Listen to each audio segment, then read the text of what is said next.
Amém, Senhor. Então vamos lá, como já está em nosso boletim, já foi adiantado, né? Nós estamos meditando aqui em Filipenses, já iniciamos aqui em Filipenses 1, versículo 27 ao 30. Eu vou fazer a leitura aqui para os amados acompanhem. Filipenses 1, 27 a 30. Vivei acima de tudo por modo digno do Evangelho de Cristo, para que, eu indo ver-vos, ou estando ausente, ouça no tocante a vós outros, que estáis firmes em um só espírito, como uma só alma, lutando juntos pela fé evangélica. E que em nada mais intimidados, em nada estáis intimidados pelos adversários. Pois o que é para eles prova evidente de perdição, é para vós outros de salvação, e isto da parte de Deus. Porque vos foi concedida a graça de padecerdes por Cristo, e não somente de crerdes nele. Pois tendes o mesmo combate que vistes em mim, e ainda agora ouves que é o meu. Amém. Nós vemos aqui, nós já iniciamos, trazendo na nossa introdução um breve contexto para os amados. A gente bem sabe, o apóstolo Paulo aqui estava preso, a sua prisão em Roma. Aproximadamente ele ficou ali preso uns 2 anos, aguardando o seu julgamento. Ele compartilha aqui na carta como um todo aos filipenses a sua expectativa. Hora de repente ser liberto, hora de não. Ele falou aqui nessa porção que nós lemos a respeito da sua esperança de quando fosse visitar os filipenses, de encontrá-los unidos, né? Essa expectativa de que ele fosse liberto.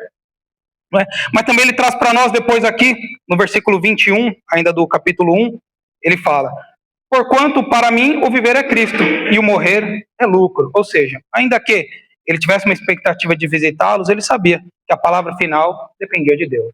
Né? Então, esse é o contexto da nossa carta. Paulo está preso, ele recebia proventos, cuidados, e a comunicação dele era feita através de cartas, e esses proventos, esses cuidados que ele recebia, era através de um servo que era Epafrodito. Então, depois, ele vai enviar novamente Epafrodito de volta aos filipenses, né? E Epafrodito, quando vem, ele traz também essa atualização de como estava a igreja de Filipos ali. Então, Paulo, quando ele devolve essa carta aos amados de Filipenses, à igreja que ali estava, ele tinha um contexto de qual era a circunstância daquela igreja. Então nós vamos ver o que ele traz para essa igreja, já meditando nessa porção. Praticamente a gente só vai meditar aqui em Filipenses, meus amados. Então vamos ver lá o que nós já acabamos de ler. Ele traz para nós: vivei acima de tudo de modo digno do Evangelho de Cristo. Olha que interessante, ele traz essa expressão. Quando nós vamos buscar no grego essa expressão vivei, ele ainda traz para nós: acima de tudo, por modo digno do Evangelho de Cristo. Ou seja, do que ele vai trazer aqui depois, esse viver, nós podemos dizer, o verbo, é acima de tudo. E como eu disse, viver, quando a gente vai pegar no grego a palavra viver, ela vem da palavra polis, que é também cidade, que é a raiz da expressão para nós de política. Olha que interessante ele está trazendo. A ideia que Paulo vai trazer para eles. Não é? Depois, mais adiante, a gente vai ver completa aqui na mensagem do Senhor. Então, o que ele está dizendo para eles? Vivei. Se a palavra vivei no grego quer dizer polis, que polis quer dizer cidade, que para nós é política. Nós bem sabemos, naquela época, Paulo uma vez ele recorreu a esse recurso de ser um cidadão romano. Então a cidadania romana era muito valorizada. Então o que ele está dizendo aqui? Que eles deviam se comportar como cidadãos. Mas eu já vou adiantar para os amados, não como qualquer cidadãos, mas como cidadãos dos céus. É isso que nós somos. Independente da nossa cidadania, das culturas aqui terrenas, o nosso chamado no Evangelho, meus amados, é para que nós vivamos como cidadãos dos céus, do reino de Deus. Então, já estou adiantando para os amados, nós vamos ver na palavra do Senhor essa expressão mais adiante. Então, olha que tamanha responsabilidade, porque ele traz essa expressão acima de tudo. Independente das circunstâncias que eles estavam ali, eles deveriam viver como cidadãos do reino dos céus. Né? Mais uma vez eu digo para os amados, o povo ali, os filipenses, eles estavam já familiarizados com esse tipo de expressão. Que a questão da cidadania romana ela era muito valorizada naquela época. Como eu disse, o próprio apóstolo Paulo certa vez recorreu a essa cidadania, que quer dizer o quê? Quando nós temos a cidadania de um país, nós temos direitos e deveres. Né? Aqui os direitos nós bem sabemos, não são alcançados por nós, mas são alcançados mediante o sangue de Cristo. Né? Foi falado aqui de manhã, o Gilberto reiterou aqui um pouco. Né? Então ele está dizendo para o povo aqui, para os filipenses, que eles deveriam viver de tal modo, segundo deveriam se comportar os cidadãos do reino de Deus. Né? Então, nessa breve introdução, nós vamos caminhando aqui na palavra do Senhor. Então, Paulo lembrou os cidadãos daquela cidade, né, que eles pertenciam a uma pátria, na verdade, celestial. Né?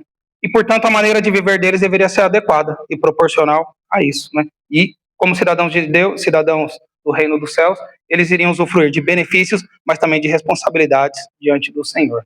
Não é? Então vamos lá.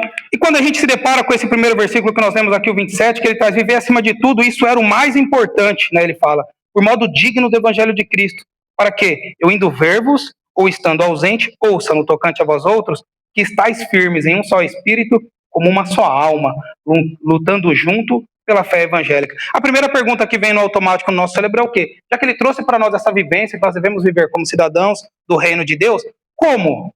Não é verdade? Já não veio a pergunta como? Ele está dizendo para o povo, ele enviou uma carta, não é?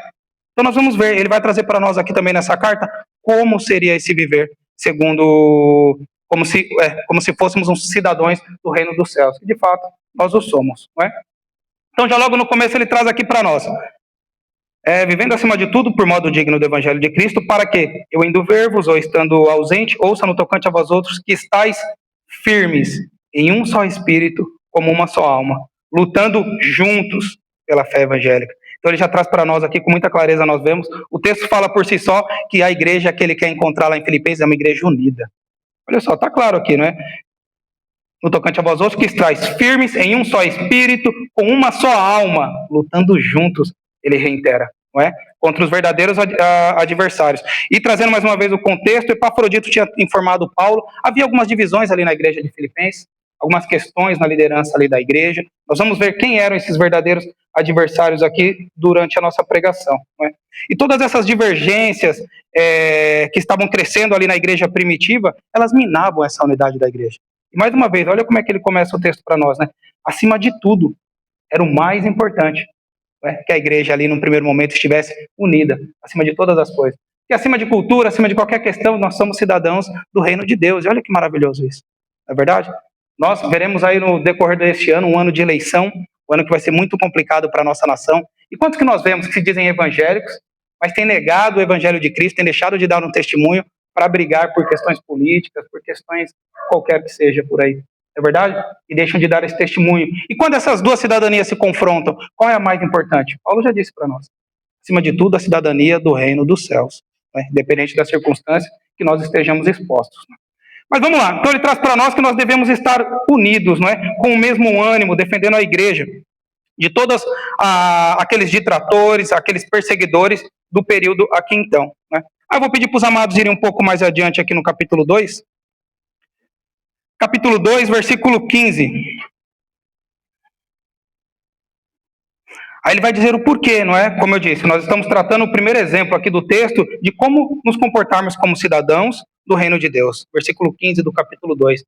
Para que vos torneis irrepreensíveis e sinceros, filhos de Deus inculpáveis no meio de uma geração pervertida e corrupta, na qual resplandeceis como luzeiros no mundo, né? Aí ele traz para nós o que nós bem sabemos, não é? O compromisso que nós temos do anúncio do evangelho, da nossa vida como cidadão do reino de Deus. Olha só, ele traz tudo de mal que havia nessa sociedade, né? No meio de uma geração pervertida, corrupta, na qual resplandeceis como luzeiros no mundo. Aí ele acrescenta no 16, né?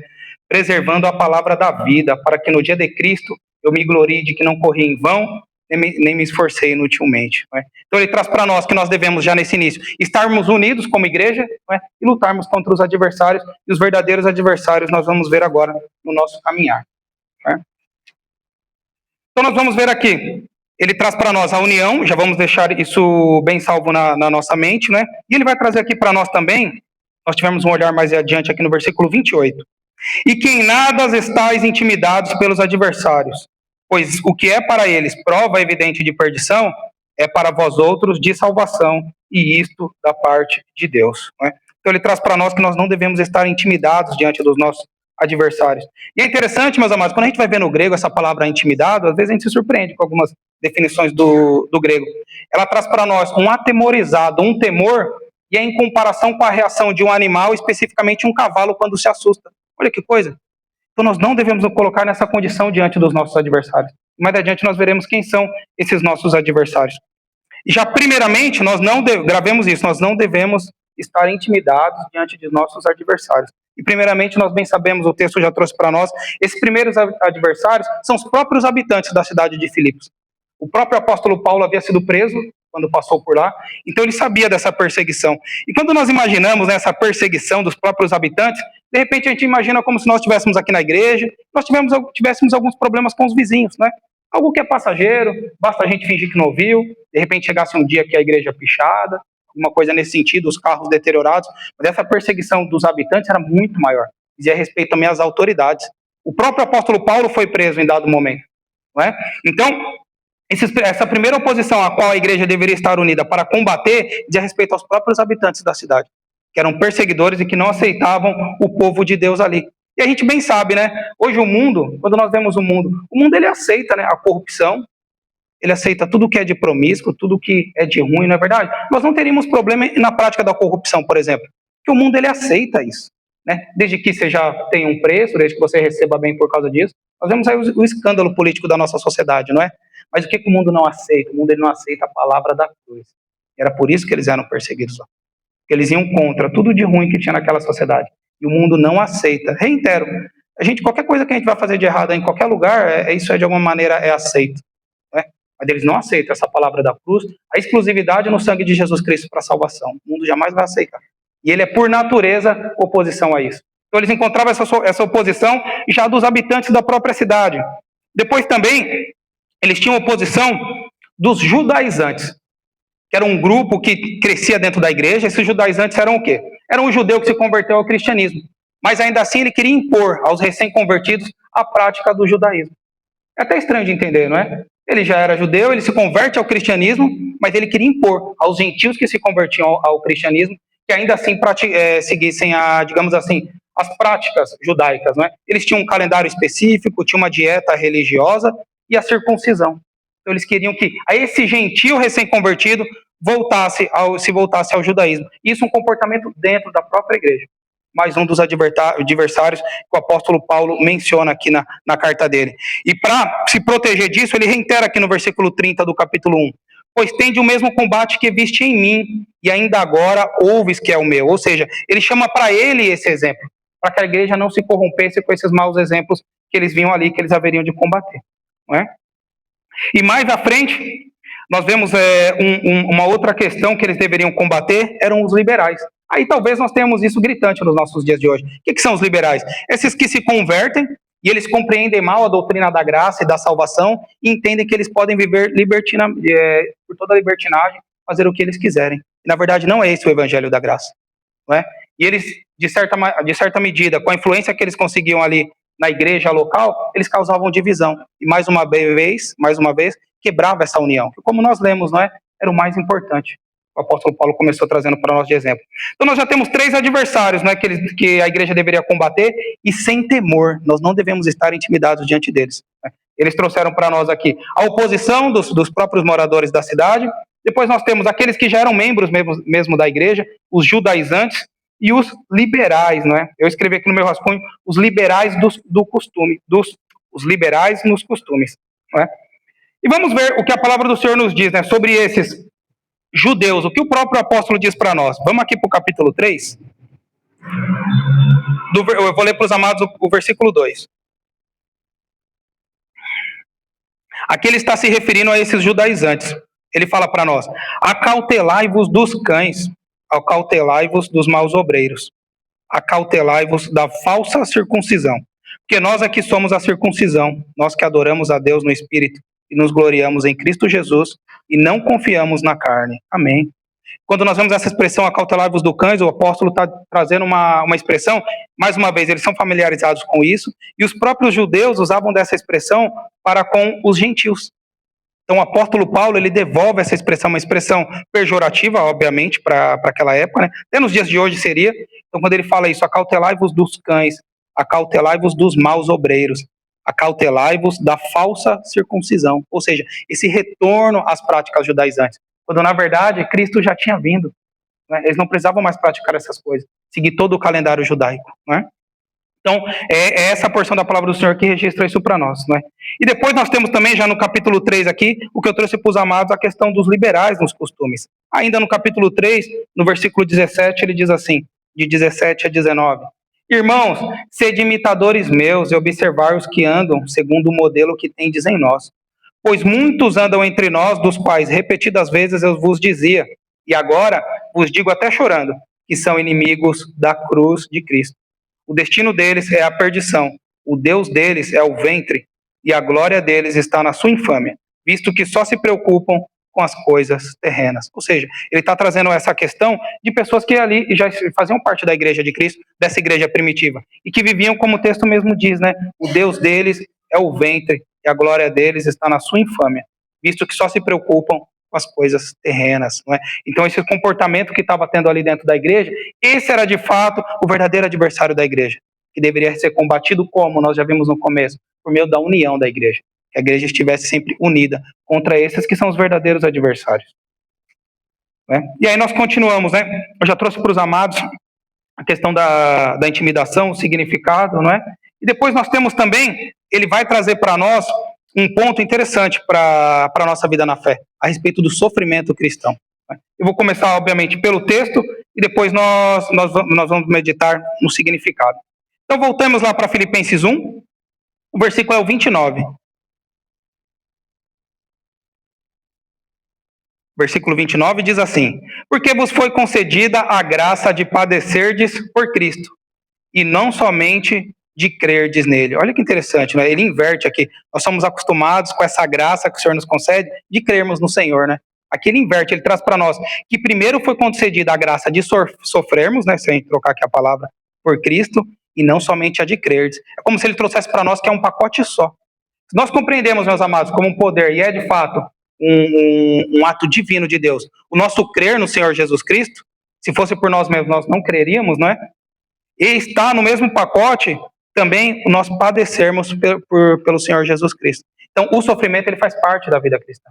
Isso já põe por terra, né, toda a teologia da prosperidade, qualquer outra teologia que seja, né, que traga para nós um evangelho sem sofrimento. O próprio texto aqui traz para nós, como eu disse, em um pacote único, né, a graça que é concedida de nós padecermos por Cristo e não somente de crer nele, o apóstolo traz aqui para nós. Então, vai trazer para nós que o sofrimento decorrente do fato de nós nos comportarmos como cidadãos do reino de Deus é fruto da graça de Deus também. Está num pacote único, né? Demonstra também, é um selo da nossa salvação. Porque, como eu disse, coloca por terra todas essas outras pregações, todas essas outras questões que são trazidas nesses falsos evangelhos. Não é? Que nós não passaremos por essa terra como servo do Senhor sem o sofrimento. Nós vamos ver em outros textos aqui mais para frente, não é? Que esse sofrimento, a nossa conduta como cidadãos do reino de Deus, por si só já vai trazer perseguição. E esse sofrimento, desde que, em razão da nossa fé, é um selo que demonstra que nos dá a certeza da nossa salvação. Se não fosse assim, nós estivéssemos aqui vivendo normal, tudo, digamos assim, conformados, misturados com a terra aqui, que diferença nós teríamos? Que luz nós teríamos em meio a essa sociedade? Com um comportamento igual, né? Aquela expressão que a gente cansa de ver, né? Nós devemos andar na contramão do mundo, né? Passo ao contrário do que o mundo tem andado. Tá? Então nós temos aqui, nós estamos na porção que eu separei aqui, que é a graça de sofrer por Cristo. Então nós vimos aqui que estão juntos no mesmo pacote, né? Esses dois privilégios. Ele seja padecermos pelo Senhor Jesus Cristo e também de crermos nele. Nós bem sabemos, a fé é um dom de Deus, né? E crer em Cristo também é dom da graça do Senhor Deus para as nossas vidas. Né? E é interessante quando nós vemos isso, hoje veio essa questão na nossa escola dominical, né, quando o Gilberto estava falando de Nicodemos, a respeito dele ter ou não esse conhecimento ali, né, que ele era um mestre daquela época, e ele se vê, como é que eu diria, surpreendido ali, né, ele reconhece o Senhor Jesus como um mestre, mas nós bem sabemos, o texto está dizendo isso para nós, né, é uma graça que é concedida para crer no Senhor Jesus Cristo. Então, ainda que ele fosse um mestre daquela época, ele tivesse todo o conhecimento das leis, do que ele leu ali, ele não ia ter a capacidade espiritual de discernir o que estava sendo falado.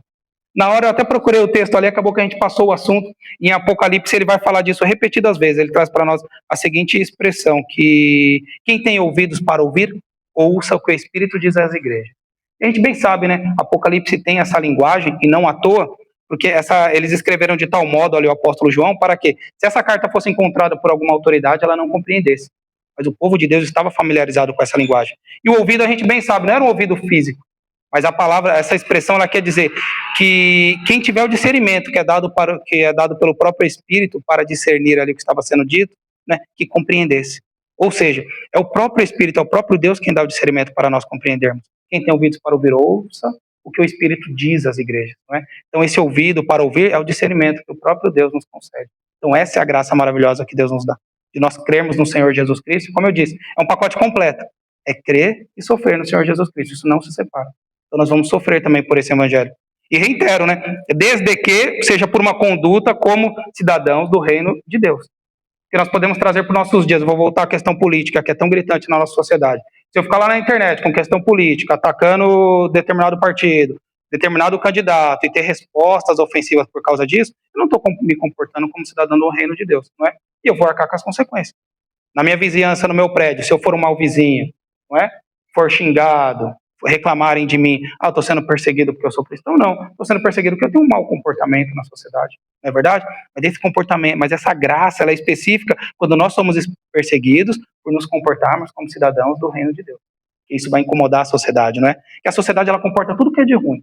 A gente vê até nas leis, as leis vão mudando, vai cada vez, ela vai se abrindo mais, não é? Cada vez ela é menos punitiva, né? Como se fosse cada vez mais permissiva as coisas erradas, né? Mas a história da cruz, ela causa incômodo no mundo. O mundo, diga-se, esses poderes que operam contra o próprio Deus, né? Então nós estamos aqui nesses dois privilégios, né? Esse segundo, a graça de padecer por Cristo, né? E é interessante quando nós vemos aqui o versículo 29, que nós acabamos de ler, nós já passamos antes pelo 27, não é verdade? Que traz para nós vivermos de modo digno. Depois do 28, resumindo, ele traz para que em nada nós estejamos intimidados diante desses adversários que nós também já vimos. E depois do 29, ele se conecta a essas duas primeiras questões, porque ele traz um porquê. Não é? Então, por que nós devemos viver de modo digno? É isso que ele está dizendo.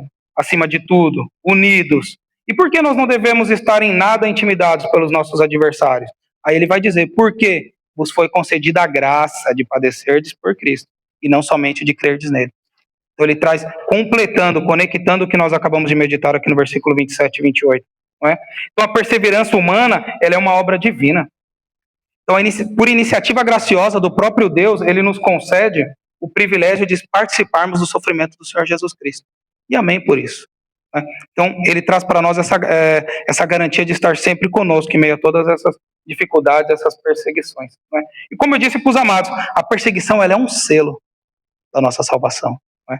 E a palavra de Deus aqui, o apóstolo traz para nós especificamente, ele traz aqui para nós, no capítulo 2, que nós já estamos aqui, versículo 13, ele traz, porque Deus é quem efetua em vós tanto o querer como o realizar, segundo a sua boa vontade, não é? Ou seja, esse querer a gente poderia entender como o crer, não é? E o realizar, aí é a prática, né, dessa vida como cidadãos do reino de Deus, seria o nosso sofrer. Então é próprio Deus que traz em nós o crer e esse realizar também, segundo a sua boa vontade. Nós sabemos que por nós mesmos nós não conseguiríamos êxito, né? Dependemos totalmente do poder do Senhor que opera em nossas vidas. Né? Então essa suficiência da graça soberana que nos possibilita e nos qualifica a glorificarmos o nome de Deus. Não é nada por nós. Não é? Se fosse por nós, nós estaremos como qualquer outro aí na vida em sociedade. Não é? O que nos trouxe aqui hoje? O Gilberto perguntou hoje na escola dominical. O que não tinha nos trazido, na verdade, né, cedo, né? É o próprio Espírito que nos traz.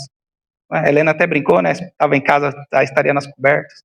Na verdade, é uma realidade para todos nós. Na verdade, nós não olhamos com superioridade diante dos gentios, das pessoas que não testemunham da fé no Senhor Jesus Cristo, porque o próprio Deus não quis trazê-los ainda, não sei, né? Ao que tempo. Na verdade, nós seríamos iguaizinhos a eles. Não fosse por essa graça que nos é concedida pelo poder do Espírito nas nossas vidas. Então, continuando, nós vimos aqui os dois privilégios, não é? E não à toa, em outras porções do Evangelho, até o apóstolo Paulo vai trazer para nós, não é? O porquê nós, aqui traz, o próprio Deus nos concede a graça de sofrermos em conjunto com essa graça de crer no Senhor Jesus, né? Eu vou convidar os amados agora, a gente sai um pouco de Filipenses, a gente vai para Timóteo aqui na frente. Paulo escreve também para Timóteo. Está bem um pouquinho aqui na frente.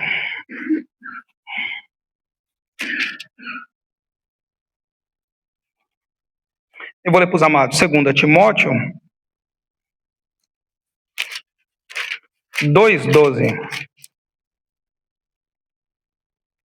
Se perseveramos, também com ele reinaremos. Se o negamos, ele, por sua vez, nos negará. Ou seja, se perseveramos, também com ele reinaremos. E essa perseverança, meus amados, mais uma vez, não é um dom nosso, é um dom de Deus. O Senhor nos concede como um selo da nossa salvação. E aí depois um outro texto também, aí está aqui em Romanos 8.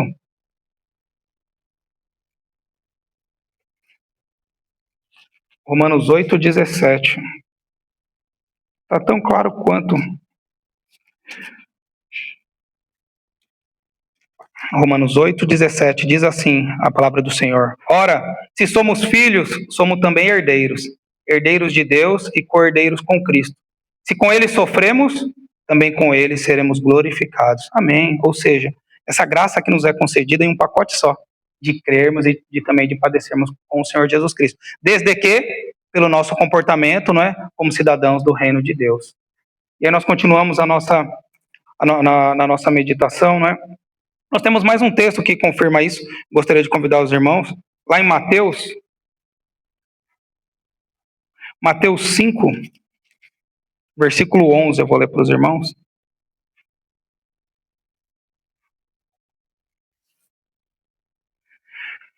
Bem-aventurados sois quando, por minha causa, vos injuriarem e vos perseguirem, e mentindo disserem todo mal contra vós. Mais uma vez, bem-aventurados sois quando, por minha causa, vos injuriarem e vos perseguirem, e mentindo disserem todo mal contra vós. Né? Então nós voltamos aqui agora para Filipenses. Nós vemos, o Senhor Deus, ele nos dá a garantia, e é um selo de que nós vamos sofrer, assim como ele sofreu. E se nós recebemos a graça de crermos no Senhor Jesus Cristo, isso nós temos certeza, é um privilégio para nossas vidas, é também um privilégio para nós o sofrermos em razão da nossa fé no Senhor Jesus Cristo, e de professarmos essa fé na nossa vida aqui em sociedade. Né? E agora eu queria concluir para os nossos amados, né, a nossa meditação, trazer bem simples agora, pelo menos umas 4 aplicações do que nós meditamos. Nós vimos aqui que nós meditamos praticamente em 3, 4 versículos aqui, 4 versículos praticamente. Nós vemos quão ricos são esses versículos quando nós o colocamos no contexto e na carta como um todo aqui de Paulo aos irmãos em Filipenses. Né? Então vamos ver a primeira aplicação.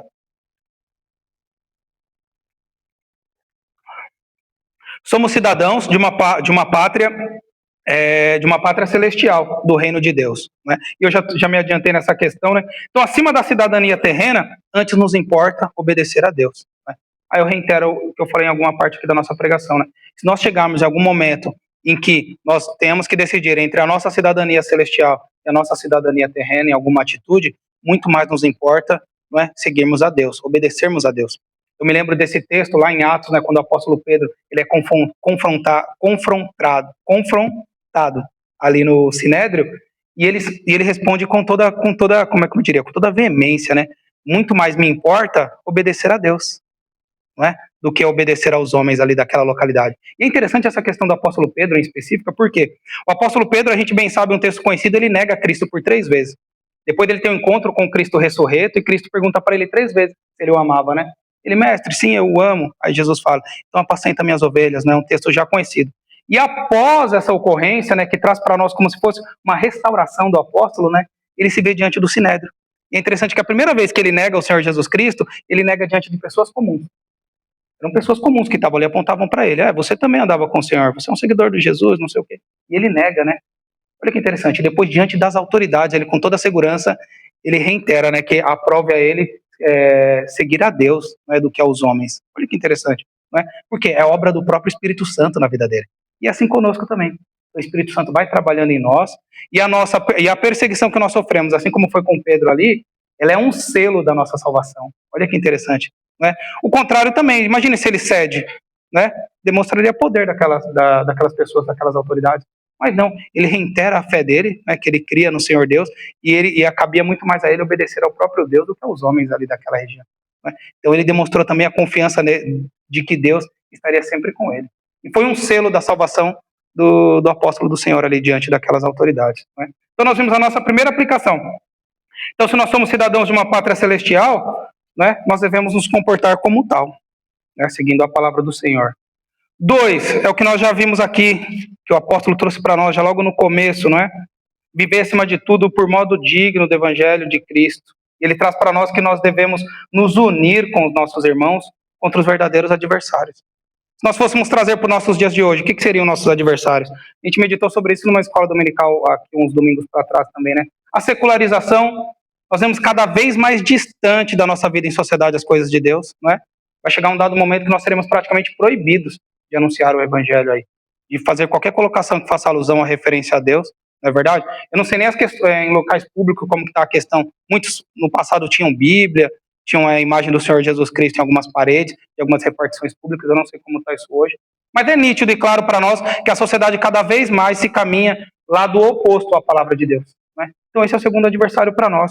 Nós devemos estar unidos para lutar contra essa secularização. E olha que dificuldade, os amados que já tiveram a oportunidade de criar seus filhos, hoje vão ter que auxiliá-los na criação dos netos em meio a toda essa sociedade. Né? Ainda que a gente já vai ficando mais velho, vai ficando mais blindado de certas coisas, os pequenininhos ainda estão aí crescendo. Então nós devemos estar unidos, com a igreja de guarida para esses pequenos, para esses pequeninos que aqui aprendam o verdadeiro evangelho, para tantos outros que se acheguem. Né? Então essa é a segunda aplicação, nós devemos estar unidos. Né? Terceira aplicação, nós já vimos aqui, o próprio apóstolo trouxe para nós, né? Porquanto para mim o viver é Cristo e o morrer é lucro, no versículo 21 do capítulo 1. Né? Nós precisamos de coragem. Ele trouxe para nós que nós não precisamos estar intimidados diante dos nossos adversários, não foi isso que ele trouxe?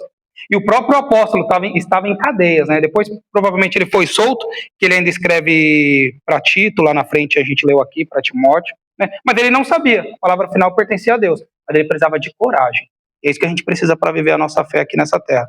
Coragem. Não é sair na porrada com as pessoas, ficar postando coisa feia na internet, longe disso, né? Mas basta nós vivermos como cidadãos do reino de Deus, que a gente vai encontrar oposição na nossa vida em sociedade. Basta você fazer o certo. Pode fazer sua prova, faz o certo para você ver. Né? Porque o mundo, mais uma vez, ele não se escandaliza com as coisas erradas. A gente sair fazendo coisa errada, falando coisa errada, meio que está normal.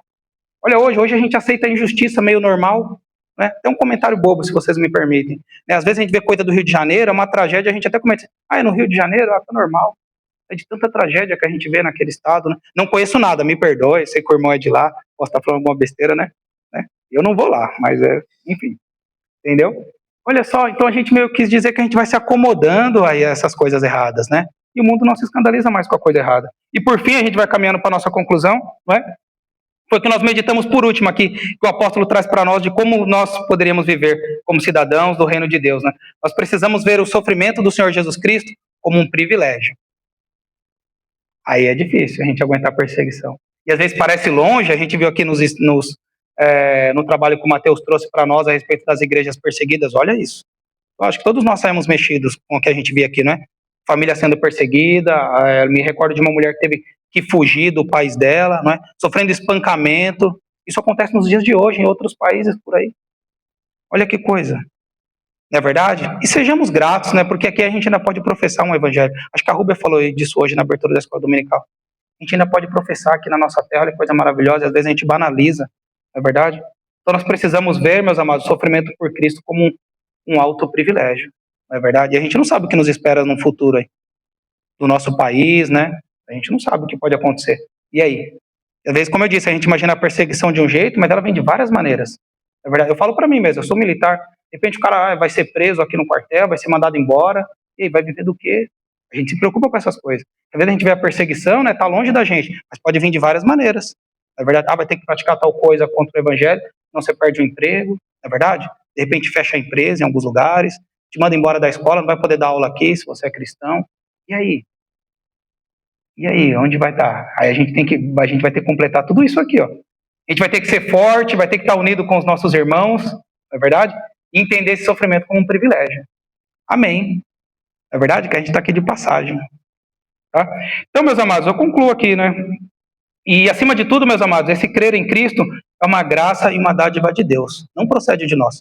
Ainda que nós tenhamos que ter todo esse comportamento, é capacitação do próprio Deus. E a salvação é um ato de graça divino. Não há nada em nós, mas Deus, segundo a sua soberana vontade, nos escolheu. E amém por isso. É verdade? É aquela situação que às vezes você se surpreende, assim. Amém. Quando eu vejo o evangelho, essa proposta de uma vida na eternidade, sem sofrimento, sem nada, às vezes a gente até se pergunta, por que Deus me escolheu? Não é verdade?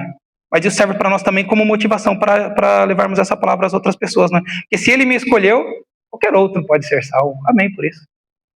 meus parentes, aqueles que são do meu sangue, meus amigos, colega do trabalho, não é verdade? Que assim seja. Então, mais uma vez, eu reitero e concluo, meus amados, que a salvação do começo ao fim é uma obra divina.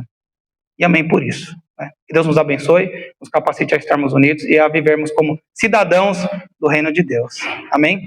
Nós concluiremos o nosso culto, então, com um último louvor. Eu convido nossos amados irmãos do louvor.